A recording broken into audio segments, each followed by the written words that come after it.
first, Startup TNT. We have our life sciences finale tomorrow.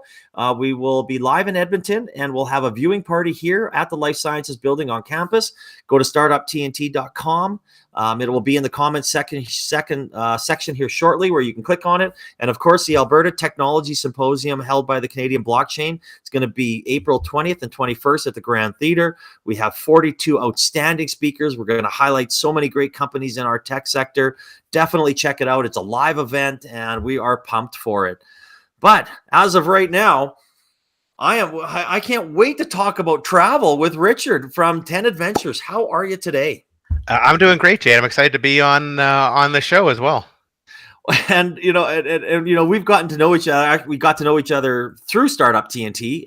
Eventually, that's how we met. But having our conversation beforehand is like, man, I've been trying to get you on. I'm like, okay, shit, COVID's post. Okay, delay. We got to wait. I got to have you on when we're ready to go. And now it looks like we're ready to go. Yeah, we had a great chat about travel as well. I think, you and I are both feeling what everyone's feeling. Everyone just wants something different. No one wants a staycation. It's like we're all just dreaming. How do we get back and do something a little bit different? Get on, just like traveling for work. A lot of people miss it. The hassle of doing that people are missing. So I think everyone's just in a position where they just want to get on a plane. They just want to get on a ship, eat different food, see different things. and we both found out our love of cruises too, so that get on a ship resonates quite well with both of us, I think. Definitely. Oh, I can't wait to get out there and do something and get on the new Royal Caribbean cruise. I am pumped for that. But here, what we'll do is I'll give you a quick little introduction, and then we'll get after it. So Richard is the founder of 10Adventures, a multi-day tour marketplace that allows active and adventure travelers to book custom and private trips in over 75 companies. Richard has spent his career in startups and fast-growing companies. Outside of work, he's a lifelong traveler and outdoor adventurer who you'll find in the Rocky Mountains with his family most weekends, skiing, snowshoeing, hiking, and backpacking. Now, I love it. You use this, and this will be the first time I say this. No one has said this, that you have the greatest job on earth. So why is adventure and active travel so important to you? Well, I think the outdoors in general is just such an incredible tool for improving mental health, for improving physical health. I think for really deepening relationships. And so to be able to help people have the ability to have these incredible experiences, getting to go and explore different cultures around the world. We're impacting millions of people every year. And, if you look at people's photos on their phone or on their wall, it's always them in some exotic place with people they care deeply about. And so, it's very rare that, you're making people's life meaningful. And that really is what we do every day. And just the feedback we get from customers who book, and they send us their photos and their stories of, why they did the trip, what they saw. Travel is a tremendous source of good. Just understanding different people, different cultures. It makes us more open to different ways of solving problems and seeing the world. So just being able to be a small part of that is just really rewarding. I think that I love that you threw in the mental health side there. I mean, obviously, I'm a very big advocate of mental health. We have our own struggles. I've had my own struggles and you know what? I don't think that I've ever looked at travel that way before, ever. I mean, but I do agree with that statement so much, especially over the last couple of years, where maybe you take for granted the trips you take, and maybe you need to take more. Yeah, no, it's. I think especially like there was kind of a the way we used to travel. We'd all get on a bus with people we didn't know, and you'd go and see Europe in 7 days, and you'd just be on a bus all the time. Yeah. What's happening is people want more. They want to, walk the vineyards of Tuscany. They want to, smell the sea air as they walk from village to village in Cinque Terre. And so this idea of like an active travel where you're getting, the fresh air, you're getting, the activity that's, it's just a much better way to explore the world. And there's lots of studies that show creativity is enhanced, stress is reduced, anxiety is reduced just by spending time just in green space in a city, let alone, going into nature and doing, one of these incredible active holidays. It just helps mental health so much, as well as physical health, and then just building relationships. Spending 8 hours walking with somebody, you have incredible conversations that you could never have in real life, because you're not going to sit around, your backyard talking for 8 hours with one person. But if you're out on a long hike or a trek, you just have these really deep conversations that kind of meander and really build very different relationships from, I think, what we have in a lot of cases in Western society right now. Oh yeah, and then chances are you're not able to use this on your hike either. Exactly. Yeah, a huge benefit. You got to put your phones away. In most places, they don't. They won't work during the day. You just, when you get at the end of the day, you've kind of been off your phone for 8 hours. You're like, oh, the world's been okay with me not checking in every 10 minutes. Yeah, business goes on, right? With even without me. Yeah, exactly. It's funny how that works. So I mean, I love the fact that you obviously had a challenging time here. You had your company was going well. Obviously, explain why you started it, how you operated it during a pandemic, because that had to be challenging on its own. And then we'll kind of talk about the future in a bit. Yeah, so I started this. I was the chief operating officer of a consulting company. We'd grown from 18 to over 400 staff. We're approaching $100 million a year in revenue. So, a great success. But I wasn't sure if that was like what I was meant to do. And I read a book, What Year, I think it's called What Year, it was called How to Live Your Life by Clay Christensen.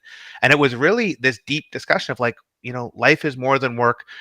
Think of, when you're 60, when you're retiring, are you going to be happy? And I realized uh, I love my job, but I really missed being in technology. And as I looked, I'm like, I want to get back to technology, but it's going to be really hard to do that, having spent 12 years in consulting. And so I started 10 Adventures just kind of as a passion project and something for a portfolio. So when I went to look for a job or to do something, I'd have, a reference point that, oh yeah, I still have my tech chops. Uh, like a lot of things, when you start something you care about, when you solve a problem that you see, it turned out to actually be a really viable business. And so it turned out from being a portfolio piece into something that, grew really quickly with a lot of support here in Western Canada, and then in the UK, in the US, and other parts of Canada as well. And so that's kind of how we got here. Now, what I think is interesting is, travel's been one of the hardest hit sectors in the entire economy. Probably gyms and restaurants have been similar, or maybe nightclubs. Actually, restaurants have been okay recently.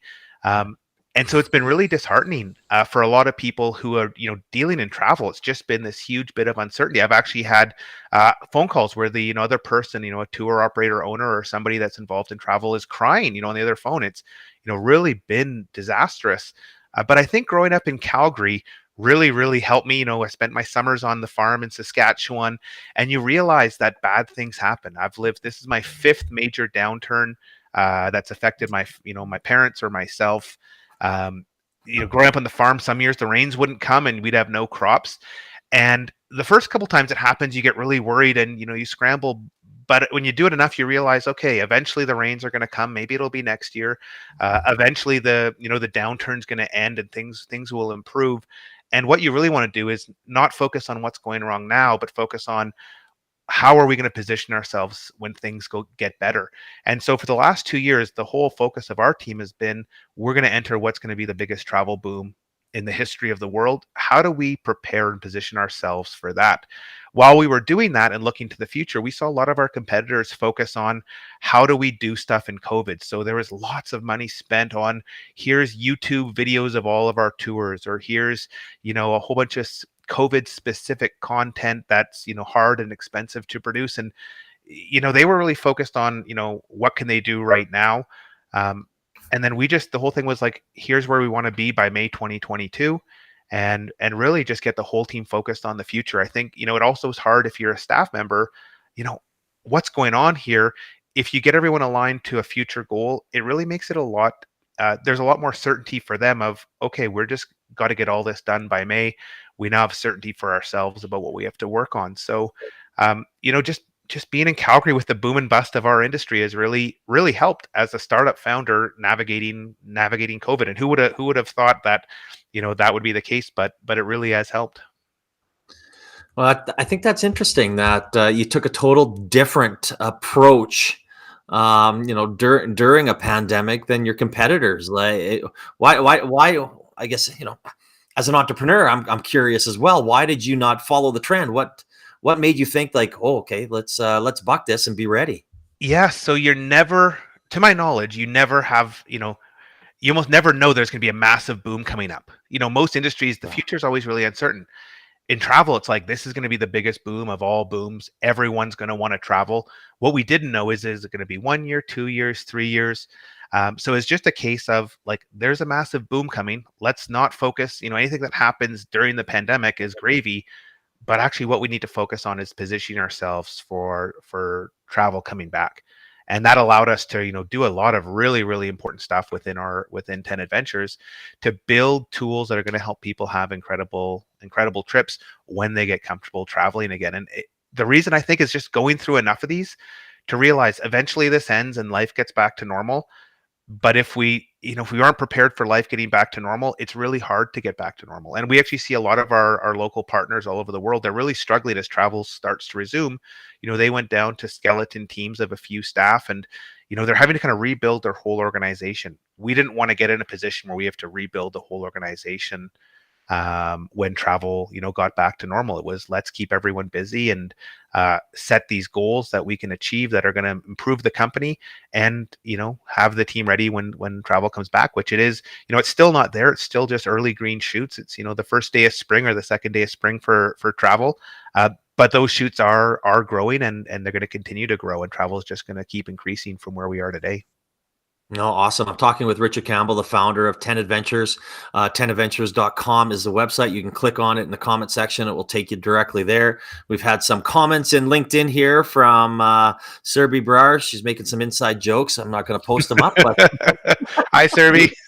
no, you know her. So Yeah, no, there's an Access to Global Capital program put on by Connection Silicon Valley, and yeah, just one of these great homegrown programs here with a Albertan who's down in Silicon Valley, and just an incredible program, and brought lots of founders together. I think one of the hardest things as founders is we don't have a lot of people who share the challenges and the difficulties. We're focusing on people you've worked with before that haven't been in a startup or haven't been in that founder role.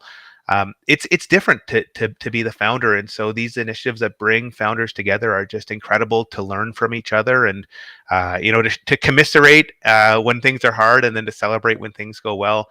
And so yeah, Serbi was part of the Access to Global Capital program, which was in September to December of last year. no, nice. And you know what? I agree with you, right? I mean, that's one of the reasons why I started Founders Coffee 4.5 years ago, right? Just a chance for people to come, connect, talk.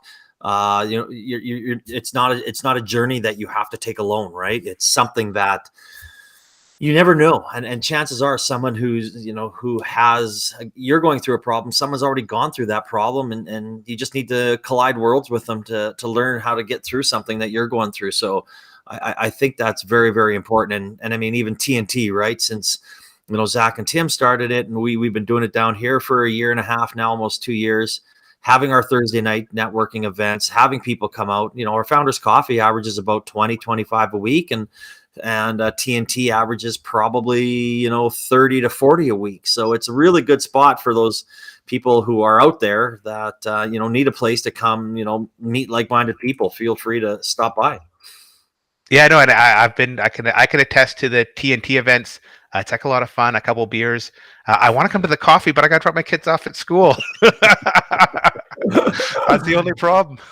I know. This is morning people, and there's after work drink people, right? We've got both covered, so we're good.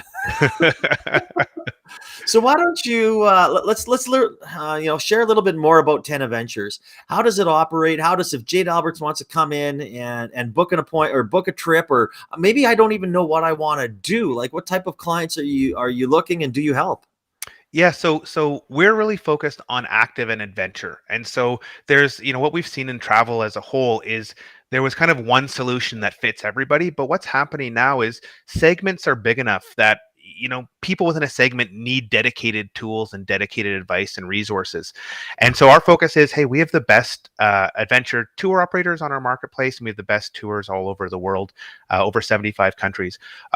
people either just come on and start, using filters to find where they want to go, or else they find us directly from Google. We work really hard on showing up high in organic search results. So if you said, "Oh, I want to go to Italy, I don't know where I want to go," you'd come and you get a page with dozens or hundreds of tours in Italy that you could go and review, and slowly figure out which one fits right for you. When you find it, you just click, book now, and that starts the booking process. One thing that's really unique about 10 Adventures is adventure travel as a whole is not really something that's designed for, big groups to do. And so we really focus on the personalization aspect of trips. And what this means is, we don't want to sell just, here's one trip, you go with a bunch of people you don't know, you're on a bus for, 12 hours a day. Almost all of our bookings are for smaller private groups.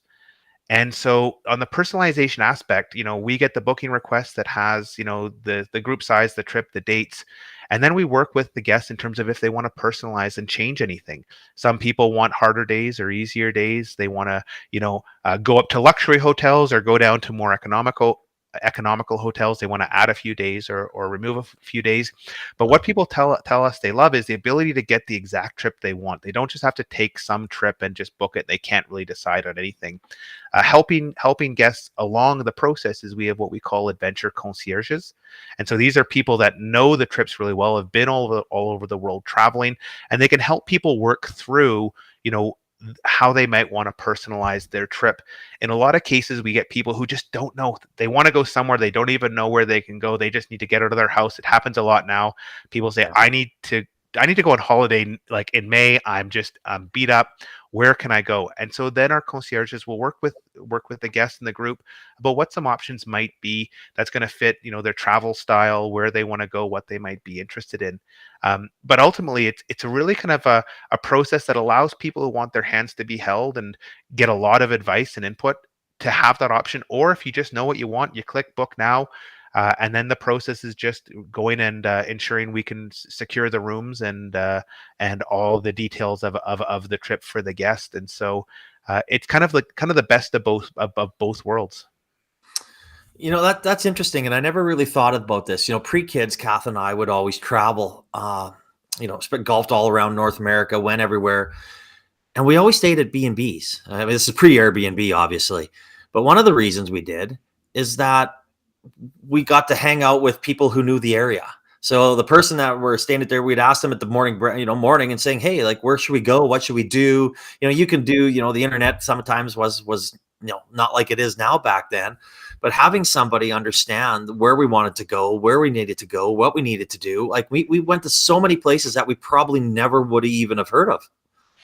That's a really important aspect of travel. So all of our partners in 75 countries are all local tour operators, and so they're creating tours in the places where they live and they love and they know the best. And so unlike going and booking on some big multinational tour operator where you might have your guide might be Carl from New Jersey who doesn't really have a connection with the location you are.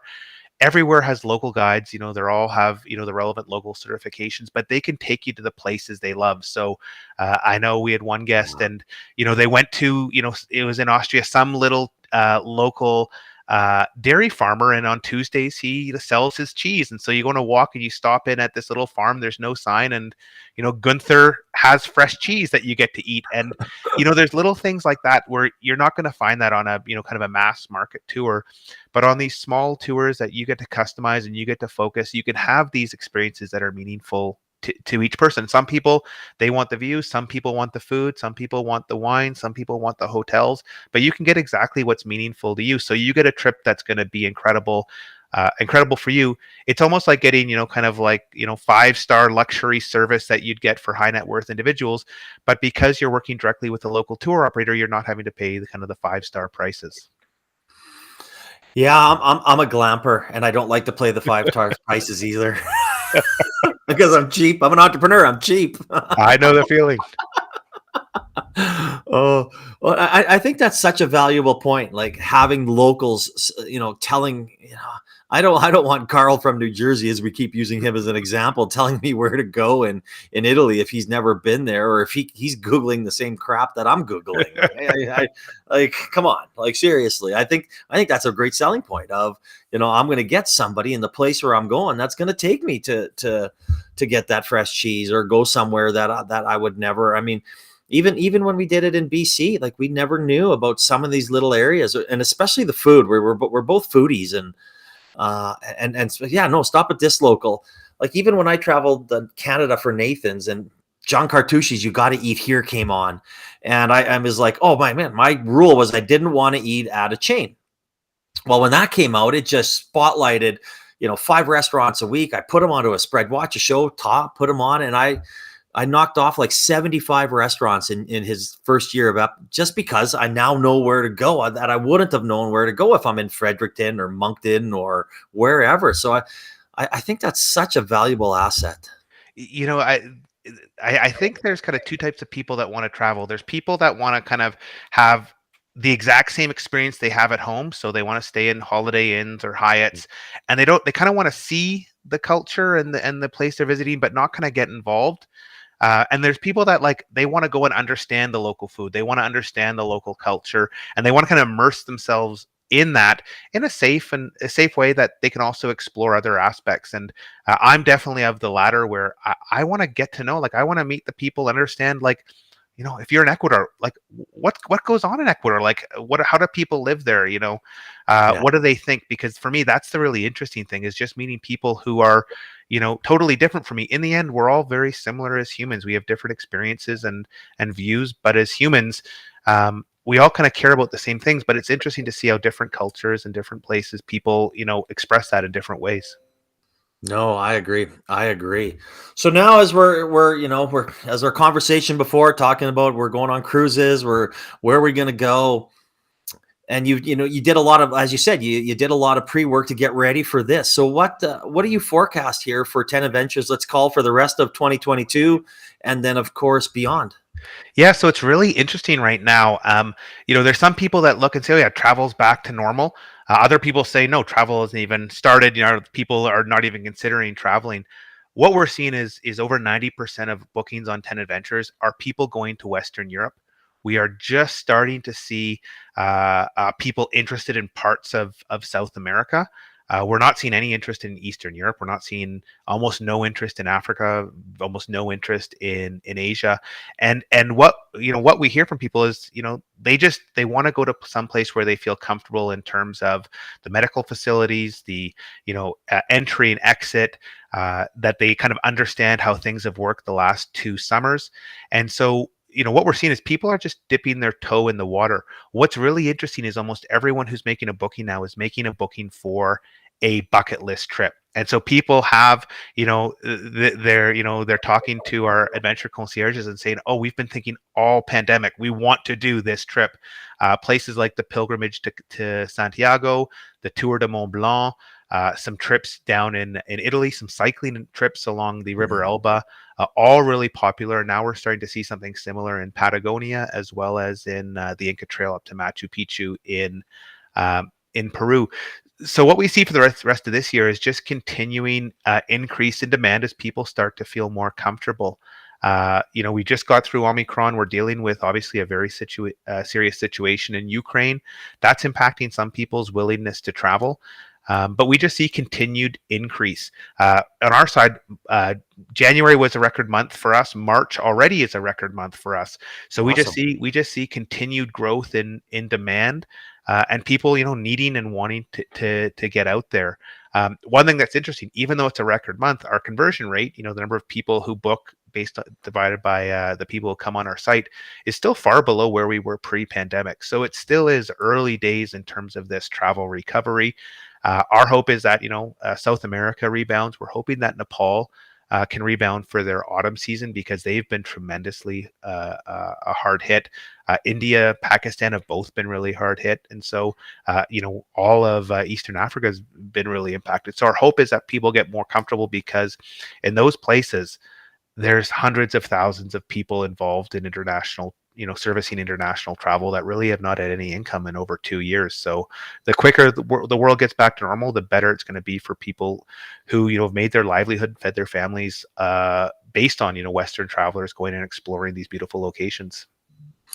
So you're kind of seeing that people get that itch, but just a little bit scared to pull the trigger right now, kind of.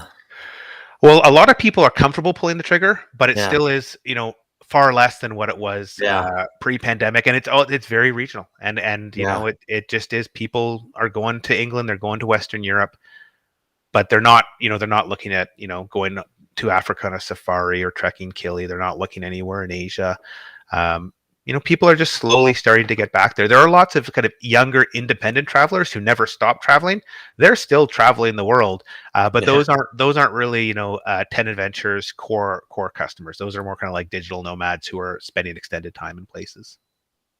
Yeah, well, I mean, I can get that. God, I know people that says, I'm going to Texas and I'm going to Florida to work remotely because since I have to work remotely, I might as well go somewhere where I can just go anywhere I want." Yeah, yeah, exactly.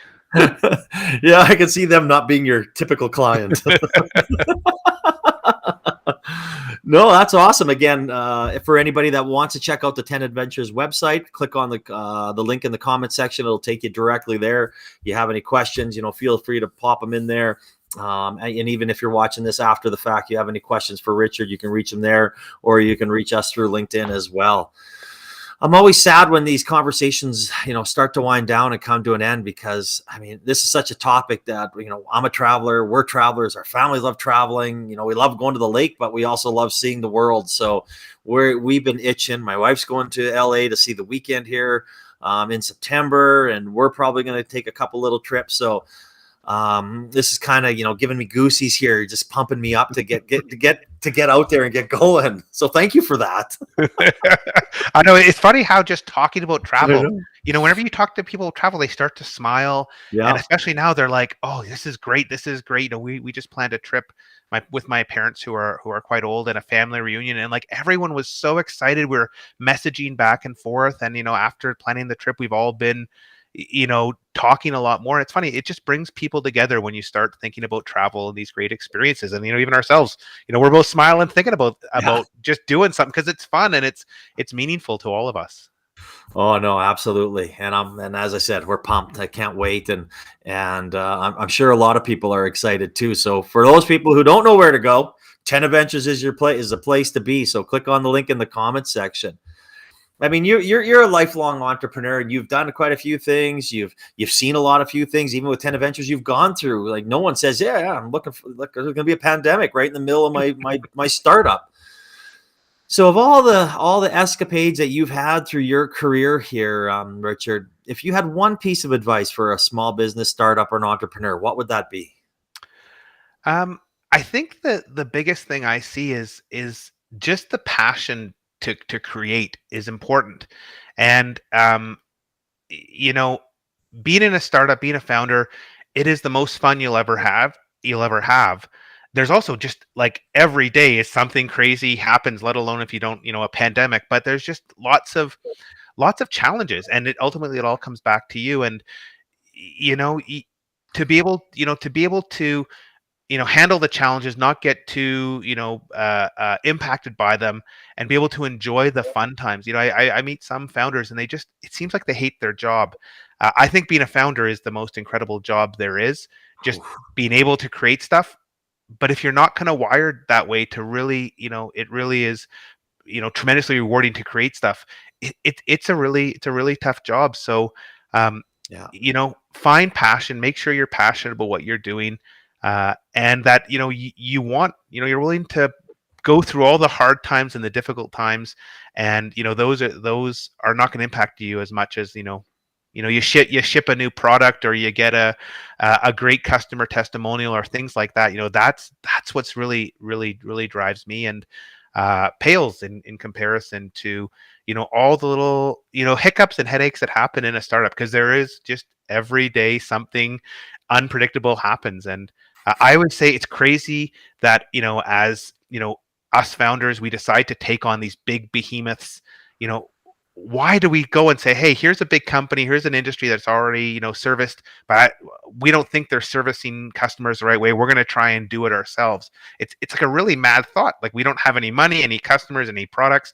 And what's even madder is that, startups win. Like, in a lot of cases, this little thing that started with an idea and one or two people ends up beating these multi-billion-dollar companies. And it results because of the passion and the belief and the desire of the founders and the staff that join. And that's why startups are this incredible experience, and they're fun to be in. Oh, I couldn't agree more, right? Power to the little guy. And like you said, and we talked about earlier on, right?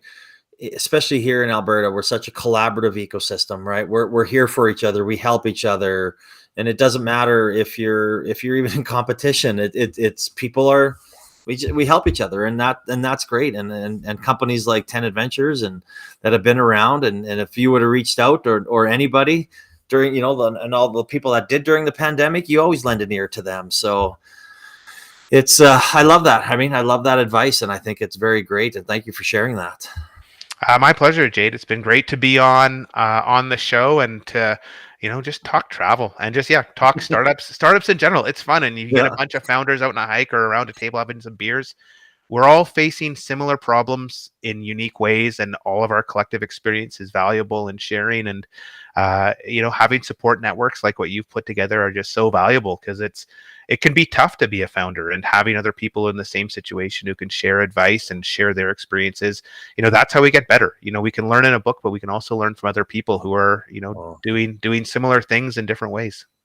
you're going to learn a lot more from other people than you will from a book. That's for sure. Yep. And I just had a really good thought. Maybe we get Haviz and Play City and 10Adventures, and we have an entrepreneur hike.